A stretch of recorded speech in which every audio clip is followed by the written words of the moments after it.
Oi, gente. Então, meu trabalho da Duda é sobre neurotransmissores da depressão. Então, para introduzir esse assunto, explicar um pouquinho o que são neurotransmissores, a gente trouxe aqui essa imagem, né? Os neurotransmissores são essas bolinhas, pontinhos em amarelo. Eles são mensageiros químicos produzidos nos neurônios e eles são extremamente importantes porque eles constituem toda a nossa atividade cerebral. Esses neurotransmissores, eles percorrem distâncias curtas e eles fazem com que os neurônios se comuniquem. Entre os neurônios estão as sinapses, principalmente as sinapses químicas. Daí o que acontece? Quando o sinal elétrico ele passa por um neurônio, vai até as terminações pré-sinápticas desse neurônio, acontece a liberação de um ou mais neurotransmissores. E a partir disso, né, ocorre a ligação entre esses neurotransmissores com os receptores pós-sinápticos de um outro neurônio. Daí acontece várias reações até que um novo sinal elétrico seja gerado em um próximo neurônio e esse ciclo se repita até que chegue no local correto.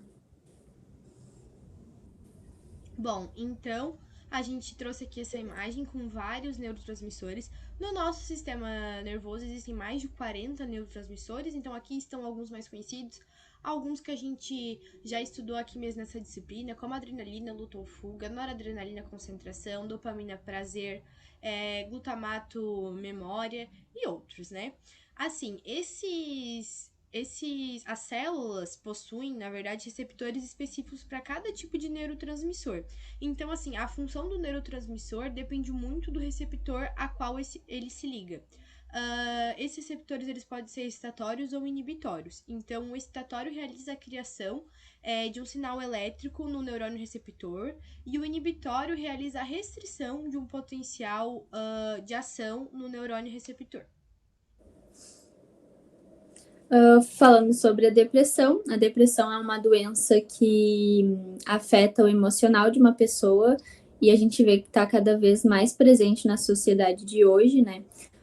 Entre os sintomas que a depressão tem, a falta de apetite é uma delas, o pessimismo, a falta de vontade de realizar atividades do cotidiano ou até mesmo daquelas atividades que antes a pessoa gostava, ela não sente mais prazer realizando essas atividades. E sobre os neurotransmissores da depressão, são a endorfina, noradrenalina, serotonina e a dopamina. Aí o que acontece? Quando acontece um evento inesperado, situações de estresse diário, né? Esses neurônios, esses neurotransmissores, eles acabam ficando desregulados, podendo aumentar ou diminuir, causando assim a depressão. Então, como a Duda estava falando, né, quando o indivíduo passa por situações de estresse recorrentes, e isso também inclui situações inesperadas, né, que a gente não tem controle da vida, como a perda de um familiar, perder um emprego, né, ser demitido, né, a noradrenalina aumenta e, consequentemente, o mesmo passa a ter pensamentos mais negativos, fica em estado de alerta. Com o aumento dessa noradrenalina, a serotonina ela vai baixar e ela é responsável pelo bom humor, né? Ela é reguladora do sono, também ela é responsável pelos pensamentos positivos.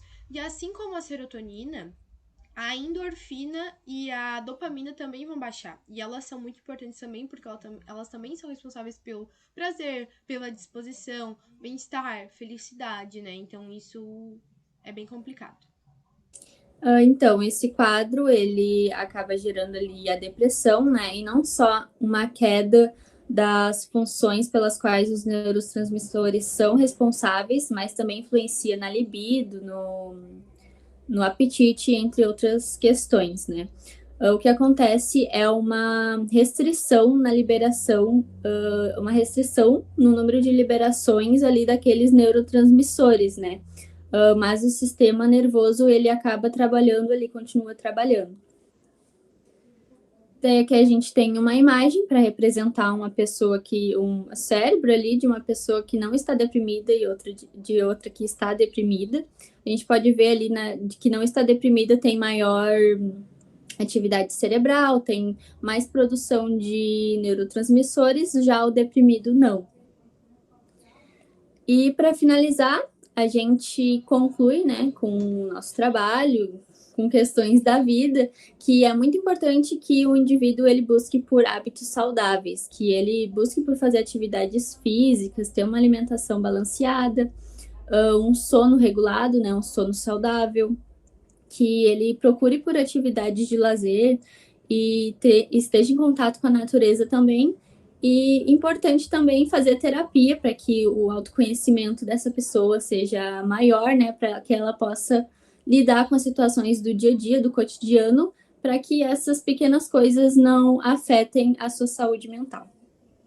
Então, esse era o nosso trabalho. A gente espera que esse conteúdo seja útil para vocês, que vocês gostem.